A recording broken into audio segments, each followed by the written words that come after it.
Diving Deeper Discussions. My name is John Wood. I'm your interim host for our regular monthly series of Zoom discussions that are focused on an article or a book review that's published in the ASA journal, Perspectives on Science and Christian Faith. This month, we're going to conclude the discussions of our December issue of Perspectives, but just before we go to today's guest, I want to mention that for the next 3 months, we'll be picking up 2 articles and a book review from Perspectives and having that discussion. We don't have all 3 lined up just yet, but we do have the April 12th author lined up, and Greg Davidson has agreed, and I'm happy that Greg's coming on. He has a paper in the March issue of Perspectives, Human Sexuality, Logical Fallacies, and Shotgun Aim of Arguments from Nature. So this should be an interesting conversation. It continues one that we had in January on gender and previous ones from going back to our 2023 and 2024 annual meetings. This is a lively conversation and very timely. And so Greg will be with us, and we'll look forward to that. Today, it's my great pleasure, to welcome Hal Poe to the Diving Deeper Discussions table. Hal, welcome. Thank you. It's good to be with everybody again.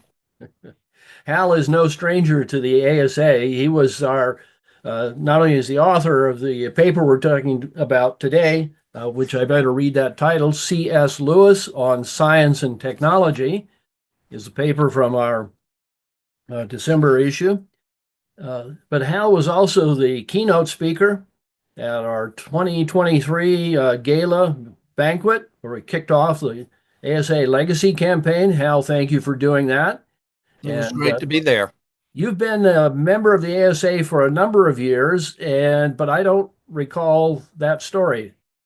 Well, Jimmy Davis and I got involved in the ASA back in the late 90s.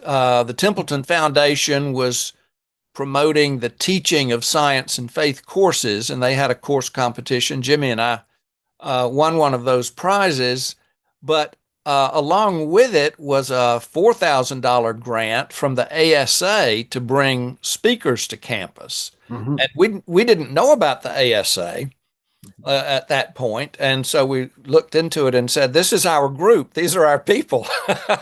So it's thanks to Templeton that we became aware of the ASA way down in the Deep South.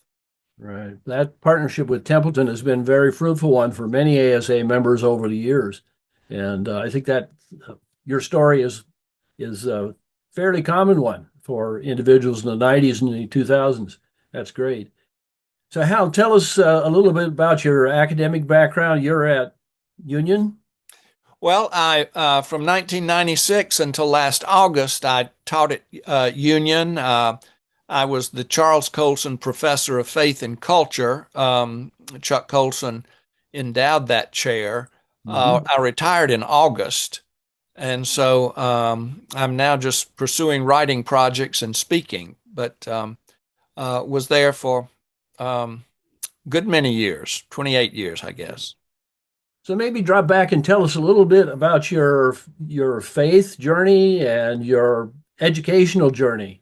I don't know if those are wound together or if they're separate, but well, I trusted Christ as my Savior when I was 8 years old, in the 2nd grade, I think, and I grew up in a Baptist church in Greenville, mm-hmm. South Carolina. When I was 10, I went to summer camp Royal Ambassadors, which was a boys' mission group in the Baptist church, and there I felt a call to preach. I kept it a secret, didn't tell a soul, because at the same time I was getting interested in politics, and I wanted a career in law and politics, and that continued for the next 14 years. I was heavily involved in politics. I was a page in the United States Senate. I was state chairman of the South Carolina College Republicans. A group of us, when we were teenagers, decided South Carolina needed a two-party system, which it did not have at that time. At that time. And so we decided we're going to bring in a two-party system. Now, well, it worked, but now South Carolina is a one-party system again. Now everybody's a Republican. So we failed at that. But in the midst of the 1974 gubernatorial campaign, I was the finance director of the South Carolina Republican Party, driving from Columbia to Anderson to make arrangements for the president to come down, Gerald Ford, and speak at a fundraising banquet. And along the way, I had another of many spiritual experiences I had had over those 14 years, those reminders. And it was as though God were saying, all right, if you're not going to preach, I'm not going to bother you anymore. And so instead of going to Anderson, I drove to my pastor's study and told him the Lord had called me to preach. And I resigned from politics and went to seminary, did a Master of Divinity degree, and then a PhD. And I had planned to pastor. I had no interest in teaching. I told the Lord the three things, I would go anywhere, do anything except I won't do prison ministry. And I won't do denominational ministry, and I won't teach. So I was chaplain at the Kentucky State Reformatory, the medium security prison. I was on staff with the Kentucky Baptist Convention, and I've been teaching since 1988, none of which I had planned to do. So my career is one of doing things I didn't plan to do. And that demonstrates that the Lord has a good sense of humor, doesn't it? He does indeed. It's just riotous.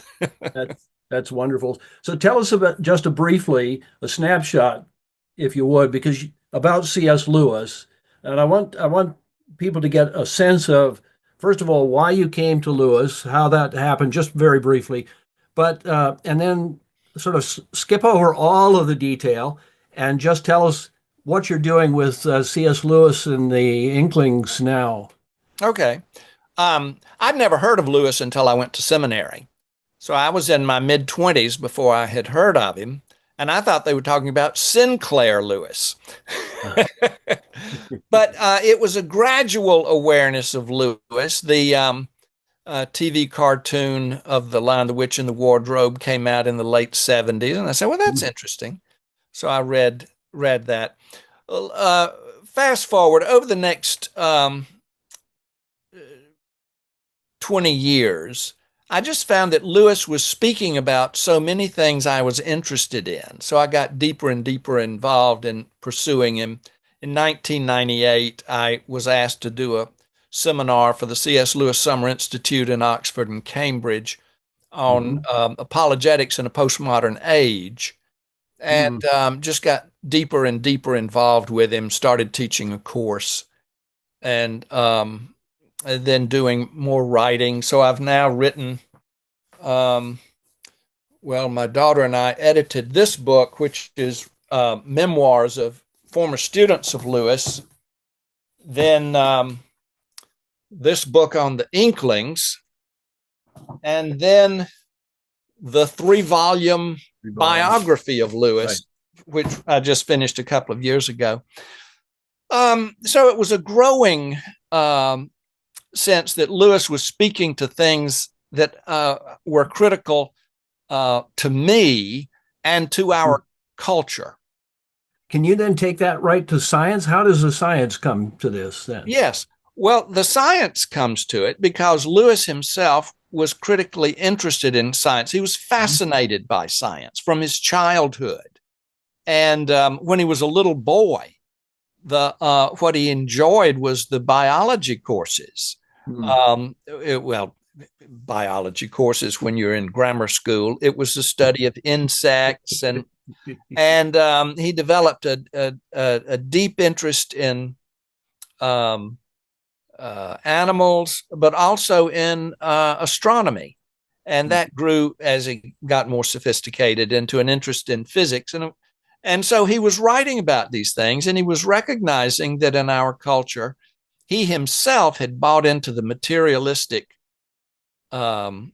view when he was a teenager. He had become an atheist over the problem of suffering. His mother died when he was 9 years old. And so he was mixing his materialist philosophy with science. And so later on, that was one of the major things he wrote about. He understood it from personal experience, how it happens. Mm-hmm. And I think for many people in our culture, there's a confusion of materialism and the discipline of the sciences, which the sciences don't speak to those philosophical issues. So I found him very helpful in talking to people in our present day. Right. And that really brings us right forward to this paper and our conversation. Yes. And here we are. You would have thought that little essays written back in the 1940s mm-hmm. would be so out of date that they wouldn't have any application today. But if anyone's interested in reading some of those essays, they were collected in a single volume, God in the Dock. It's a collection of his many essays, but then you'll find him discussing different branches of science in Mere Christianity. There he primarily uses science for illustrative purposes. So he's not building an apologetic right. off of the sciences. Science proves God exists, that right. sort of thing. His evidence for the existence of God was the moral argument, right. Our experience of values in the sense of right and wrong. But he found the sciences provided great insight mm-hmm. That if there's a creator, mm-hmm. then there is something about the created order that points to the creator in an illustrative fashion, right. not as right. proof, but as illustration. So more metaphor. Yeah, so he would say things like salvation, and he wouldn't use theological terms. He didn't say salvation, but he said what it's like is a bit like an inoculation. Mm-hmm. That a bit of God is put into us. So he's describing the process of regeneration and the gift of the Holy Spirit, but without the theology, right. Without the theological vocabulary. Right. And so he'll use the metaphors of science in many cases to explain an idea. Mm-hmm. That's a helpful introduction to Lewis's thought and your work on his thought. And it gets us right into the meat of what we're going to be doing today. Because it's really, I think your paper sets up so well the discussion about that relation of science and faith. And that's an old-time relation for the ASA. That's why we exist. 1941 was to bring theology certain questions in theology together with certain questions in science, and to bring those into conversation. And we've been doing that for 80 plus years, and here we go. That's still a lively area.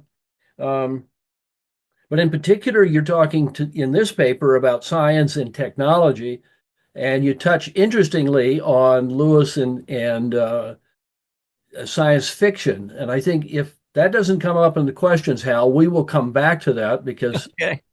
Science fiction is the reason I'm a scientist. In one sense, that's one of two things. But I'm not going to do my story. We're going to do Lewis's story. And our practice, folks, is to accept questions that are contributed ahead of time, and also then to open the mics and open the conversation and get going. And I know we have a lot of interest here. We've had 4 different questions submitted. And Del, I think you still hold pride of place, at least today you do, again. And so if you would unmute and ask your question. Thanks, John. And I've handed in so many school papers with the ink still wet. I can't believe I'm coming in first with any of these. I really appreciated the article, and I think especially the way you selected out the particular essays where Lewis mentioned science. And I guess I'm coming at Lewis with the idea that the reason he's lasting so long is that he's very deeply embedded into the Western intellectual canon and literary tradition. And in that, science isn't the main focus, it just happens to be a part of it. And since it's a part of it, he also seems to be using it, I don't want to say negatively, but to say that science is not a reason that Christianity is false. And it shouldn't be a block to someone becoming a Christian. But he's also very careful to say that science does not, quote, prove the Bible. And I'm wondering your thoughts on whether I'm getting this distinction correct. And I also put in a footnote, I wanted to sneak in a second question to ask whether you have any ideas on any of Lewis's essays that have been kind of overlooked recently that we ought to be looking up and reading, especially now. And I'll kind of focusing on the science topic, but I'm open to any of them. So thank you. Yes. Lewis, there's a lot in that in your comment. Lewis thought that the people in the humanities, the liberal arts, the humanities primarily, were neglecting science, that they didn't understand it, and that they were working out of an old tradition. And I think that's probably true. That was my experience in seminary. Most of the theologians that I encountered in seminary and since tend to operate under a Newtonian universe rather than Einstein's universe. And to operate under a Newtonian universe is to operate under Aristotle's universe of absolute time. So they haven't caught on to relativity yet. So that's part of his interest. He wants other English literature professors to understand a little bit about the scientific world. But you're right. He's not going to use science to prove the existence of God, but he's going to insist that science does not disprove. And he made a distinction between science, which he affirms and is fascinated by, and scientism. And scientism is the use of science, or the appropriation of science by a particular philosophical perspective, like materialism. And that's what he fights against. He's not fighting against the science in his essays. He's fighting against a philosophy of science that's imposed on the science and often misunderstood as the science. Does that get at what you're asking? Yeah, I think yes, very much. What his perspective and his emphasis on thinking through the objections to Christianity that seems to be arising out of science are really arising out of a materialistic philosophy as the basis of the objections. Mm-hmm. Now, the books in which he deals with it in depth would be The Abolition of Man. And there he's concerned with what some people call a value-free society.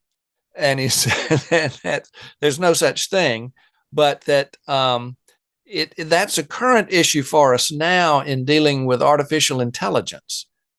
Should there be any limits to how artificial intelligence is being applied and used, and is there a danger there? He would also view genetic engineering cautiously, that there need to be some values that are guiding what we do and how we do it. So there again, his concern isn't so much the science, but the technology, the application of science to different things. And Hal, that's an interesting piece that comes out repeatedly in Lewis. If you look through his entire corpus, and you do so well, again, I point to his science fiction work, that the trilogy of Out of the Silent Planet, Perlandra, and That Hideous Strength, especially capping it with That Hideous Strength, which deals with the subject matter that then he takes up philosophically in The Abolition of Man. Yes, he said that That Hideous Strength is a fictional version of The Abolition of Man. The Abolition of Man is for a more academic audience, Right. but he was also concerned with the popular audience. And, the popular audience is going to struggle through The Abolition of Man. So the interesting challenge on that is, reading your article, I went back to my shelf and pulled off from the late 60s my copies of Lewis, Abolition of Man, The Great Divorce, Mere Christianity, of course, all three of the trilogy, sci-fi trilogy, right? And they're all, old and broken. And here I am, an undergraduate, trying to read The Abolition of Man. And it's like, but folks, if you want a real academic challenge with Lewis, a book you didn't mention is to go to Till We Have Faces, a retelling of a Greek myth. I have a friend and a colleague in English and psychologist who read that regularly. It's his writing in many ways, translates well today. And what you've just illustrated helps that. But we're going to go to some more questions, Hal. You and I. Let me finish answering that other one, though. Abolition of Man would be one book. The other one would be Miracles. Right. And are miracles possible? And there he discusses the difference between a violation of the laws of nature and an interference with the laws of nature. And he doesn't accept Hume's definition of miracle as a violation of the laws of nature. Each of those has been really helpful, I think, in particular, Hal, between the relationship of the humanities and the natural sciences. We have found at King's, where I am, and at many of our Christian colleges and universities, that thinking about Lewis and reading some of his ideas have been quite helpful in bridging the two C.P. Snow's two cultures kind of gap. Mm-hmm. But let's move on here. I think Andy, Andy, are you there? I think I saw you somewhere. You want to, go ahead, Andy, and unmute. You had a question for Hal? Yeah, I'd like to add my thanks for your article as well. Thank you. I always appreciated Lewis's advice to not only read new books, but also to read original sources of great thinkers. I think this applies to scientists, although one must be careful to separate concepts from outmoded techniques. What advice do you think C.S. Lewis would give us in seeking truth in this age of information overload enabled by technology? That's a really good question. And I think you can say it almost in a soundbite: check your sources. And Lewis could typically write off an essay or a little book in a short amount of time. He wrote The Pilgrim's Regress in 2 weeks. But when it came to his scholarship, and one of his big books is English Literature in the 16th Century, he was contracted to write that, I think, in 1938. And it was published in 1954, I think. And it took so long to write because he had to check all the sources. And people just click on Wikipedia or whatever odd website is streaming through their news feed and accept as fact some of the wildest postings that people just don't check out, the reliability of a source. And so I think that's something we learned in school. I don't know that the current generation is learning it, but between the ease of clicking on a website and that combination of that and AI, I think we're facing a perilous period with the younger generation going through school today. not learning good habits in terms of verification of information. Hal, it's not just the younger generation. No, it's not. We've had a series of scandals at the highest, some of the presidents, Ivy League universities, and others in the sciences and out with exactly this problem. So plagiarism, misquoting, not quoting, lots of different problems that way. The speed at which our academic enterprise is turning, the churn and the siloing effect of that is going to be a challenge. So thanks for that. And if you don't have good models from the older generation, what can you expect from the younger generation? Right. So that was a helpful point. We have a couple more questions. David Saunders, David, I see you there. Could you unmute? You have a question. And then one other person sent a question in, and I'm sorry, I have lost track of who that is. So if you would raise your hand, use the raise hand function, I will pick you up. I see Kirk. Oh, there he is. He's waving at me. I see it. David. Yes, I have in fact read the St. Augustine's Confessions, from which you said that Lewis drew his concept of God being outside of time, and he does not perceive time the way we do. We perceive it linearly, with one event followed by another event. So we either look back or we look forward to what we're anticipating, whereas God is he's beyond time and he sees all at once. But I'm having trouble reconciling that view with certain statements in Scripture which seem to point to a linear set of decisions made by God, such as Ephesians 2:10, which talks about us being God's workmanship to do the good works which God prepared in advance for us to do, which seems to, God did something in advance before we existed. And so that seems to indicate a linear progression in God's mind. And then there's also the famous Romans 8:29. For those whom God foreknew, he also predestined to be conformed to the likeness of his Son. So just using the word foreknew implies a time progression, particularly in light of the fact that your discussion about Lewis's view of it, you said Lewis said something like, he does not foresee what will happen tomorrow. He does not foresee, he experiences time. He just experiences all of time rather than a progression of time. Whereas, what it seems that what Paul has been saying is that God does,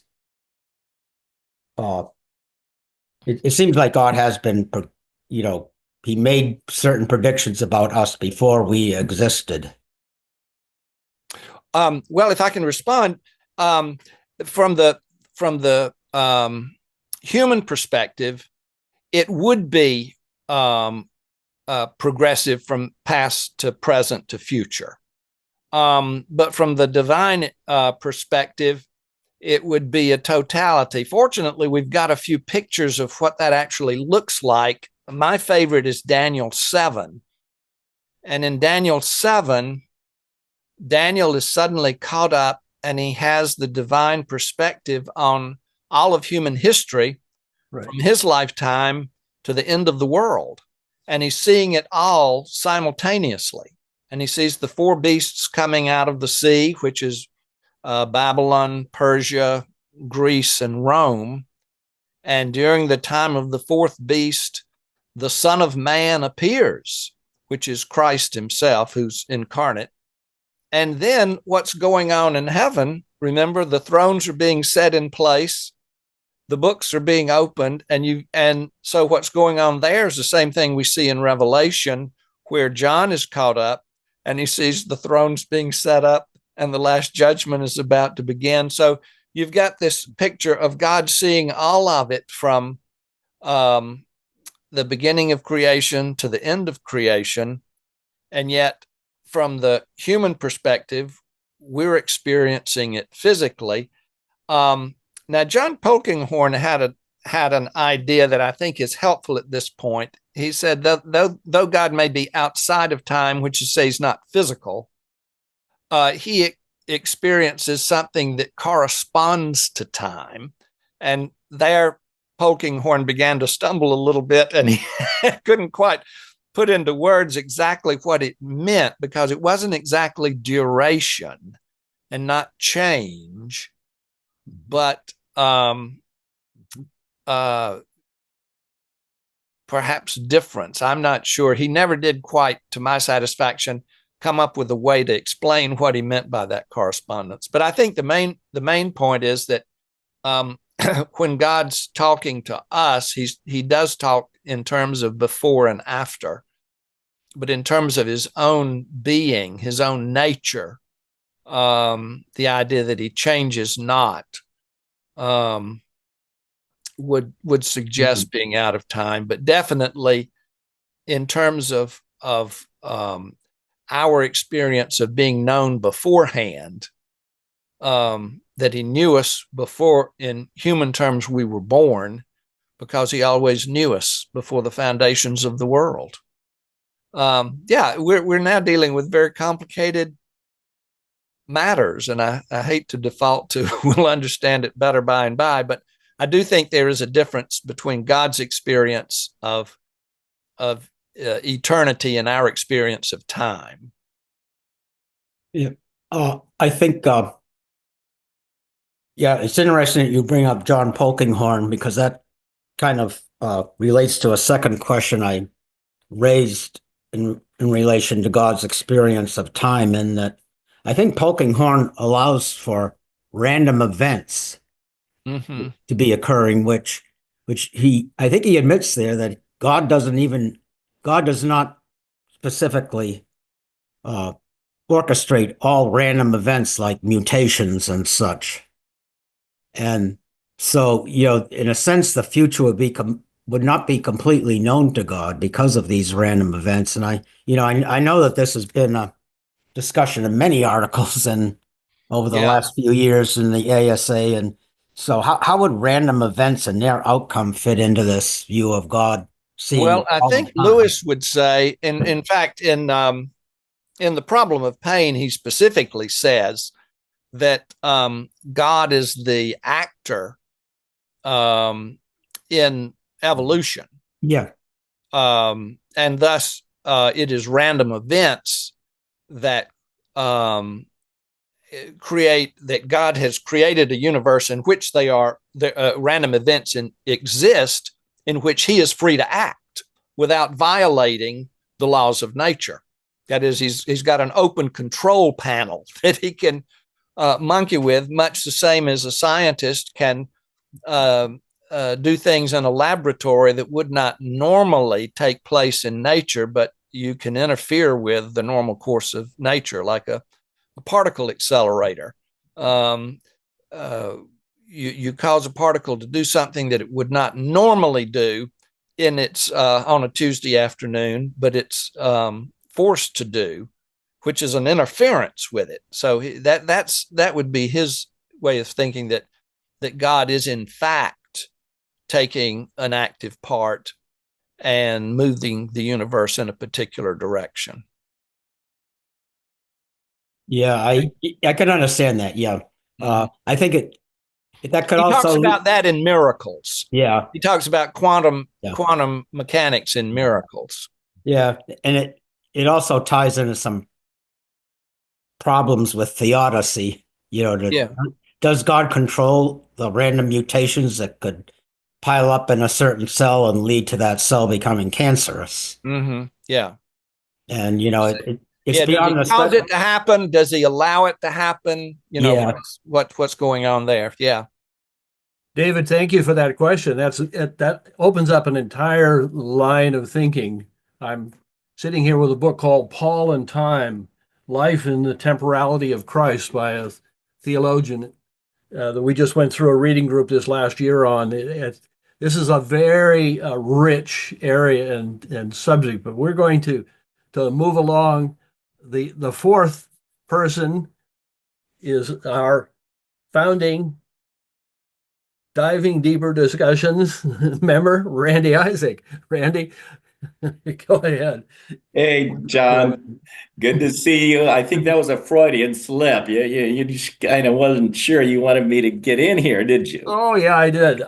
No, we were going back, and I'll explain later. Yeah. Hello, Hal. Good Hey, to see Randy, good to see you. for the article. All right. Say, I want to ask, as you know, as I wrote you, about this paragraph on page 185, left column, second paragraph, and I'll read the first two sentences and the last one for those of you who don't have it with you. You write, Lewis essentially charged that theologians who denied the resurrection and ascension of Jesus were antiques living in a universe that never existed. They operated out of old, discredited science. And then down to the last sentence of that paragraph, in his own way, Lewis accused those theologians who abandoned the biblical testimony to the resurrection and ascension of not only being guilty of bad theology, but also of being guilty of bad science. Now, my question here is that it seems that the basis on which Lewis is accusing these theologians of bad science is that they're ignoring the ideas of dimensions beyond the three spatial dimensions and the time dimensions. And I know you intended to have him attribute this to Erwin Schrödinger instead of Arthur. His third cousin, Arthur. Yeah, right. Yeah, maybe it's good that the reviewers are kept anonymous. I don't know who missed this. Let that pass. Yeah, we'll let that pass a little bit. But even string theory, you comment string theory, which was first proposed 5 years after C.S. Lewis died, but after almost 60 years, there's still no evidence for it. So my concern here is that Lewis is accusing these theologians of operating out of old discredited science because they're ignoring speculation that has never been proven. Furthermore, the string theory tells us that those additional dimensions have a characteristic length of Planck's length, which never, ever, ever will be visible. Or so to kind of use speculative science as a basis for accusing people of being guilty of bad science here and trying to say it's rational to believe in the resurrection and ascension because of these dimensions. Doesn't it sound as if actually it's C.S. Lewis is using bad science here? Because using that no, because Randy, this paragraph comes after the paragraph before it. Yes. And the paragraph before it, he's explaining the expansion of the universe and the of Aristotle's view that time is absolute, the universe is infinite. Those ideas have been somewhat, we would now say, demonstrated experimentally, an expanding universe. And the comments about string theory and even Schrödinger, you'll notice the word speculated. And down in the string theory sentence, one version. So what I was trying to get at was these are ideas that are floating around. They're not standard science at this point for the reason you've given. They're at this point, there's no way to experimentally confirm or falsify those ideas. They're mathematical ideas. And some people are excited by string theory because there's a mathematical model that works for them. But Ptolemy's universe works mathematically. So I agree with you that you wouldn't want to call those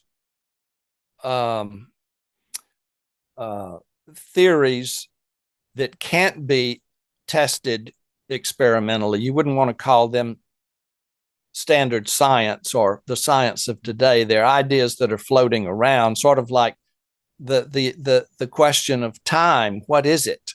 There are a lot of theories of what time itself is, but there's no consensus at this point among physicists what time is. But in terms of an expanding universe and relativity theory, which is what had gone before in that section of the paper, that's what Lewis was referring to. Perhaps I should have left out the reference to the idea that there are the possibility of other dimensions, but he's focusing on time as a fourth dimension.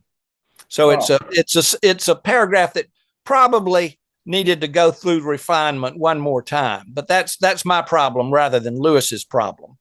Well, I'm concerned about Lewis being so quick to call people guilty of bad science and bad theology here. And if you want to refer to that previous paragraph, it really doesn't help very much, because you want to defend the reasonableness of the resurrection and ascension of Christ.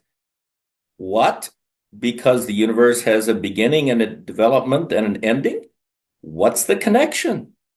And in terms of time, yes, Einstein helped us understand that time was relative, but we're not exactly all moving with respect to each other at nearly the speed of light, and we're not close to the gravitational potential here. So seems to me some pretty huge leaps here in trying to say, well, this is scientific and corresponds. This is a bit too big of a leap for me.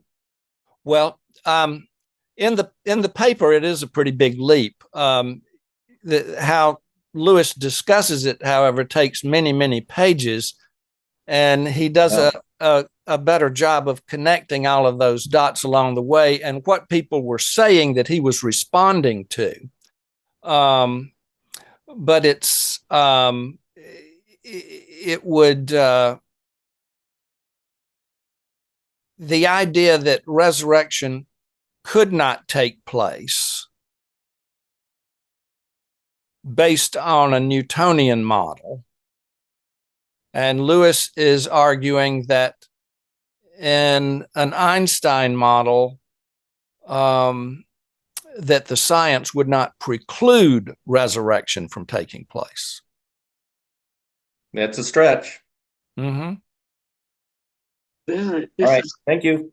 This is Ken. Ken, go ahead. He wants to. A very brief question I have comes from Hebrews 11:3, where C.S. Lewis uses a term seamless connection between two aspects of one reality, the spiritual and the physical, and says that there is a seamless interaction going between the two.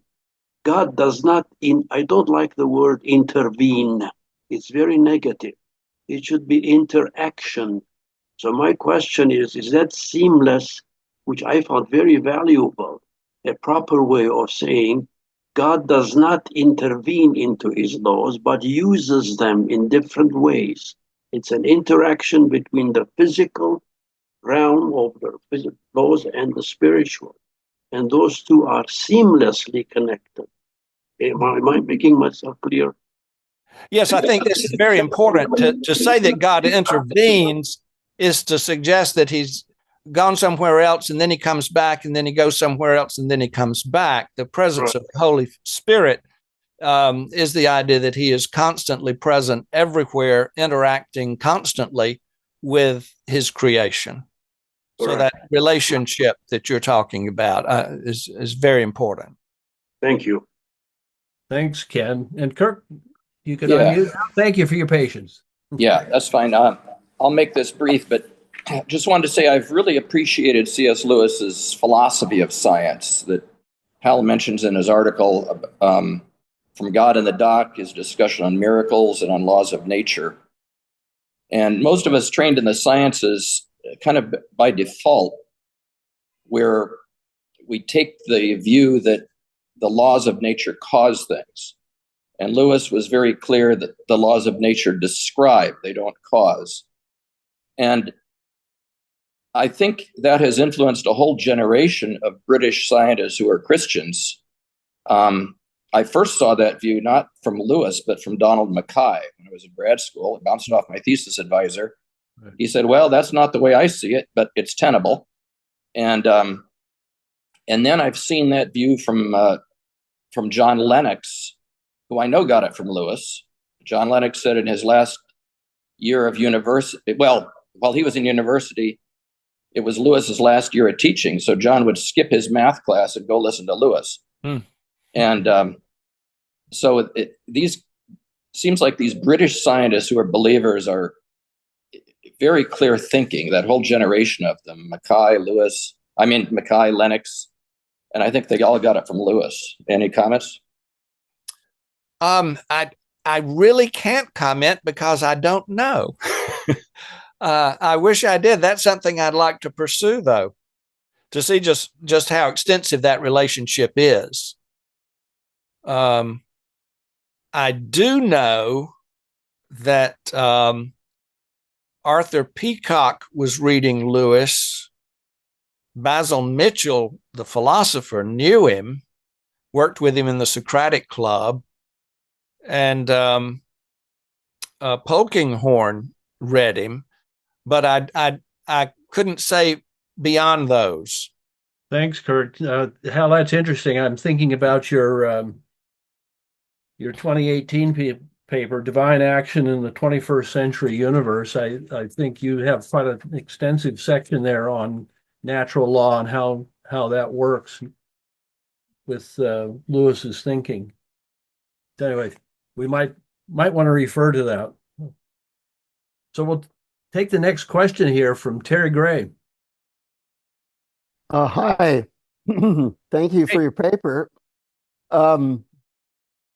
Both of my questions are sort of peripheral. So if you or the moderator wants to just push them aside, I'm okay with that. But the first one is an invitation to you to talk about your connection with Edgar Allan Poe. You mentioned him in your paper, so I thought it was fair game. But I think there's a family connection there that I sort of heard about. So if you want to, so that's question one. Question two is about this Till We Have Faces that John mentioned earlier, and which was not mentioned in your paper at all. And one of the things that I'm currently in a reading group reading that, and it strikes me how I don't know, I would call that book anti-creational and anti-science. And that there's going to be such a huge break between the current creational world that we experience and the new creation, the new heavens and the new earth, that it's almost unrecognizable. And that in this book, at least, it feels like Lewis is saying there's no continuity between the current creation and the new creation, and at least it's going to be totally unrecognizable. And I just wondered if you had a comment about that or thoughts about that. Yes, Till We Have Faces, for those of you who are not familiar with it, it's a novel that Lewis wrote in the mid-1950s, and it's a retelling of the old Psyche Cupid mythology. So he's going to, he set it in the period, the dark ages of the ancient world around 1200 BC, not in Greece, but in the territory up to the north of Greece. And so he's examining how would the ancients have thought about these things? So he's necessarily going outside of a Christian understanding of the world into a pagan understanding of the world. And so in that sense, you would have this radical difference. But where the Christian perspective comes in has more to do with values than with beliefs. So that's one reason I didn't include it. It's a sort of pre-scientific type of telling. As for Poe, I'm currently writing a book for Palgrave Macmillan about Poe's cosmology. He wrote a book in 1848, Eureka, in which he proposed what we now call the Big Bang Theory. He proposed what we now call relativity theory. He proposed what we now call chaos theory. He proposed the basic ideas of what we would find within the atom once we got there. This was, of course, decades before Madame Curie.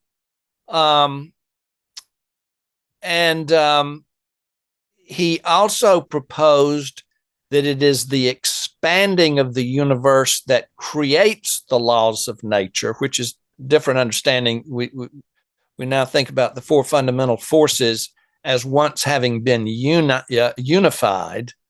Poe suggested that they emerged as a result of the expanding universe.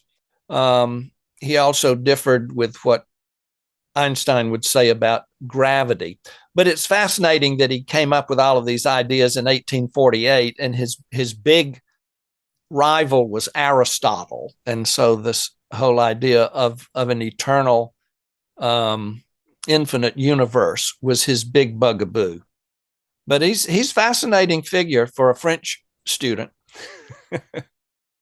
He was a French major in college. So just, do I have it right that you have a family connection there? Oh, yes. He was my great-great-grandfather's cousin. Yes. Okay. So it's a family connection. Thanks, Terry, for making those connections. I would just say that 19th century insight into what comes forward in the 20th and even the 21st century is a theme that has been picked up by a number of individuals. I'm thinking about Proust was a neuroscientist, Jonathan Lanier. In 2007, he goes back through a series of the 19th century humanists and points to their ideas and their thinking. It's a very interesting interplay. I've had this with various peoples in the humanities, talking with them. The interplay between ideas and imagination and science, and that the importance of values. There have been many people who have pointed to this. We've lost that in the kind of hyper specialization in the academy, the loss of conversation across the various disciplines, which was up through the 19th century really very fruitful and very helpful. But that's a subject for a different day. Robert Strauss has been waiting patiently. Robert, if you would unmute and please ask your question. Thank you, John. Thank you, Eric, for that good article. There's a lot of material in there about Poe that I wasn't aware of. And so thank you again for that. The question I have is, as I was going through that, you mentioned pain and suffering. And from what I remember of that, it mainly dealt with human suffering and relationship to Christology he was invoking. But I'm curious whether or not Lewis, being an individual that affirmed evolution, did he address pain and suffering in terms of the animal world? I know that question is still ongoing today. Books are being written. Yes. This was a big issue with Lewis, and this was what finally, when he was a little boy, turned him against biology because of experimentation on animals. And he was what we now call an animal rights advocate all his life, and was opposed to vivisection. That's what the English call it. But he talks about it in his book, The Problem of Pain. He talks about animal suffering and the problem of pain. And so that would be where you would find it. He wrote a few little essays about it. Yeah, I'm just curious. I mean, it's an ongoing subject in terms of trying to reconcile uh, love and freedom to all of creation, but still invoking um, love amongst the actual suffering that's occurring. Yeah, That for us humans is a difficult concept to reconcile. yeah, nature is red with tooth and claw. That idea. Right. Yeah, that I think that continues to be the biggest issue among scientists who reject God. Absolutely. Over the years, that seems to be the cardinal issue. Lewis wrote about it in two ways. In 1939, The Problem of Pain, he was asked to write the book at the beginning of World War II because they knew that there was going to be devastation on the home front. They knew that there would be bombing. And so he said, I'm not writing about how I feel about suffering. I'm going to restrict myself to thinking about it logically.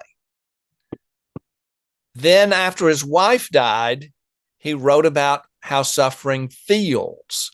And I think it's a very important book, especially after people have experienced the initial death of someone they love, maybe a month or two afterwards, for them to read A Grief Observed, in which Lewis let it all flow. And he said things like, it's not that I might be an atheist. I think God is there, but he's a monster, and how could he let my wife die? So he does explore these things. And honestly, deeply honestly, Grief Observed is a great book. It's important to remember, though, that he wrote it in 2 weeks, the initial 2 weeks after her death, after her funeral. Some people have the idea that he wrote it a year later and this was the way he felt the rest of his life, but it's the initial 2 weeks of the grief. Robert, thank you for that question. That opens up a very interesting line of thinking on death and finitude, our endings, and how we end and end well. And Lewis, as you say, Lewis has made some very important contributions to that conversation, which is another one. Paul, you've been waiting patiently. We're nearing the end, and I think you may be our last formal question. Okay. Well, thank you. Just a brief question.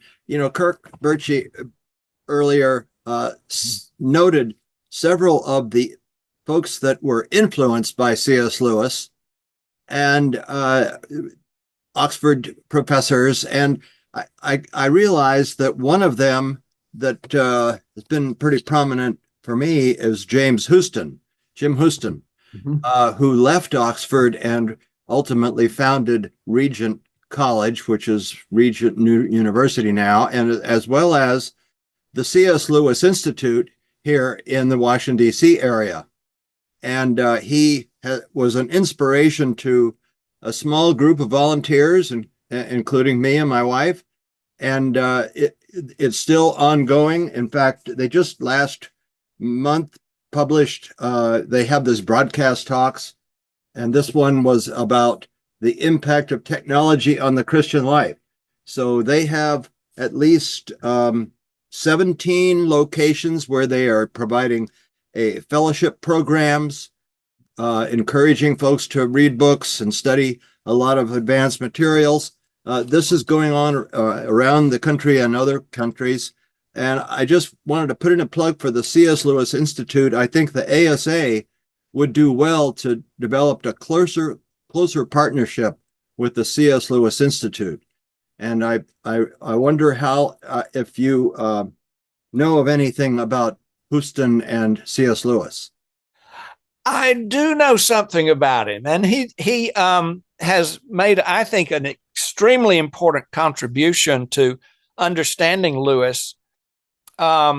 He was in a group with Lewis from about 1949 into the mid 1950s that met every weekend, I think Saturday night or Sunday night, with a Russian Orthodox theologian. And it was a group interested in the conversation between Orthodoxy and the Church of England.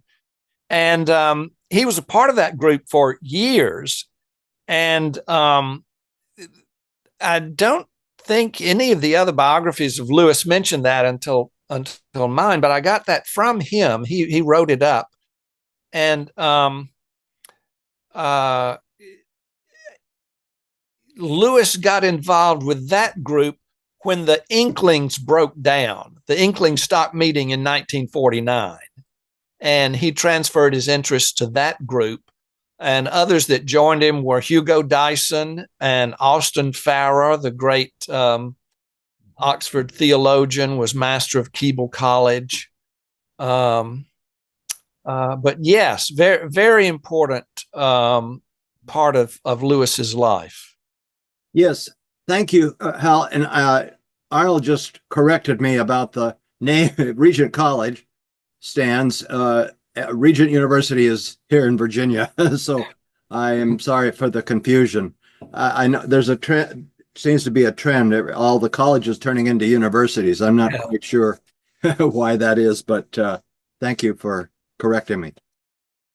Thanks, Paul. That's a great way to end our conversation today. We've spent an hour here, folks, as Alan Jacobs in his book, Breaking Bread with the Dead, reminds us that these conversations of these very fraught and difficult issues, if we can go back in time and read and have a conversation with someone who's not present, it eases our way into difficult conversations. And Hal, you've done that for us with this paper. There's much here that we could continue to talk about, and you're welcome to do that offline with Hal as you like. As we move to the end, I was thinking back in time and what C.S. Lewis brings to us, but now just back a couple of years, and I want to just read a little something from Patrick Franklin and the CSCA, our friends to the north.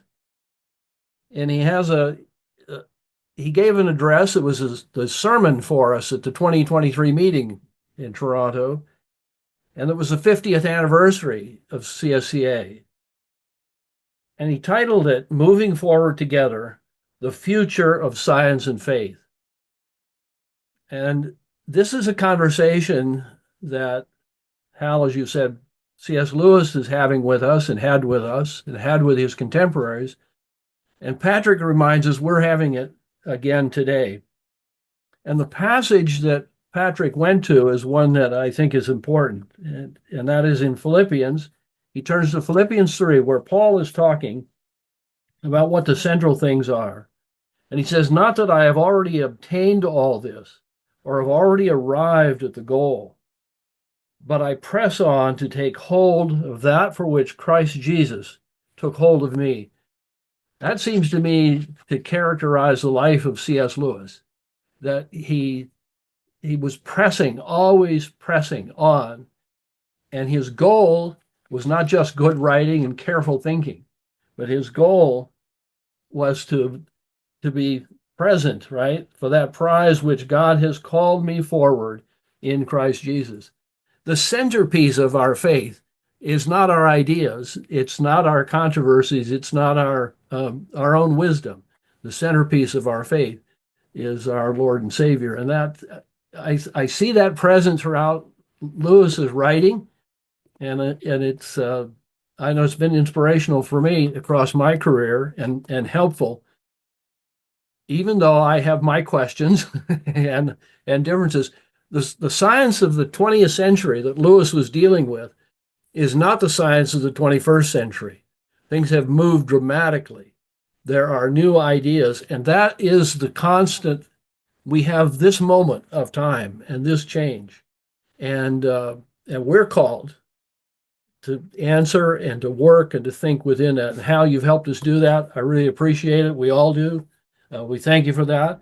Please join us next month when Greg Davidson will be with us to talk about one of the most challenging contemporary issues. We go into gender and human sexuality. How do we think about that? And he's written a very helpful paper that we will have a conversation about.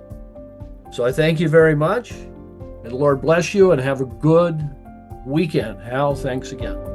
Thank you. Bye, everybody.